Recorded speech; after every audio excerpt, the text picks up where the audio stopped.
College అని ఉండేది, పిఆర్ఎస్ఎం national college. డిగ్రీకి ఎస్జిఎల్ నేషనల్ కాలేజ్ ఉండేది, సర్దార్ గౌతులచ్చన్ నేషనల్ కాలేజ్. ఆ రోజుల్లో నేను వీళ్ళ కుటుంబానికి సంబంధించిన వాళ్ళు వచ్చినప్పుడు మీటింగులు పెట్టినప్పుడు కూడా చూసిన వాళ్ళం మేము. అంటే ఆ కులపరమైనటువంటి అభ్యున్నతి ఆయన చూశాడు ఆ రోజున. ఒక్క కులంకి చూడాలి ఆయన, టోటల్ బీసీ సామాజిక వర్గ అభ్యున్నతి కోసం పనిచేసిన వ్యక్తి ఆయన. ఏంటంటే ఆ రోజుల్లోనే పిలిపించింది, ఒక బీసీలు ఎదగాలన్నా, ఎస్సీలు ఎదగాలన్నా, ఎస్టీలు ఎదగాలన్నా పార్టీలకు అతీతంగా మన కులపోడైతే వాళ్ళకు ఓటేద్దాం. అంటే మన కులం అని కాదు, ఎస్సీ అయితే ఎస్సీలు అందరం ఓటేద్దాం, బీసీ మైనార్టీలు కూడా ఓట్లేద్దాం, బీసీ ఎస్టీ మైనార్టీలు కూడా.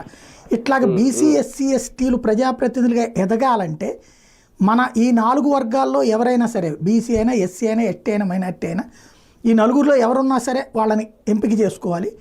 అదే ఒక నియోజకవర్గంలో ఇద్దరు బీసీలు ఇట్లా పోటీలు పడకుండా మనం చూసుకుంటే బాగుంటుంది. ఇది ఆయన. ఎందుకంటే రిజర్వేషన్లో ఎస్సీలకు ఉన్నాయి, ఎస్టీలకు ఉన్నాయి, మైనార్టీలకు ఉండదు, బీసీలకు ఉండదు. కాబట్టి బీసీల కోసం ప్రత్యేకించి ఆయన తప్పించాడు. బీసీలకు సంబంధించిన ఒక కులం, అంటే బీసీలకి రిజర్వేషన్ లేదు కాబట్టి ఎక్కడో ఒక చోట దొరుకుతుంది సీటు. అక్కడున్న ఒక బీసీని దెబ్బ కొట్టడానికి ఇంకొక బీసీని పెడితే మనం అక్కడ జాగ్రత్తగా ఉండాలి, బీసీలుగా మోసపోవద్దు. ఓసీల మీద బీసీలు పోటీ చేస్తే బీసీగా పెట్టినప్పుడు మొత్తం బీసీ ఎస్సీ ఎస్టీ మైనార్టీ ఒక్కటై ఆ బీసీని గెలిపించండి, అప్పుడు భవిష్యత్తులో మనం ఎదుగుతాము. ఇది ఆయన ఆనాడిచ్చినటువంటి పిలుపు. ఇవాళ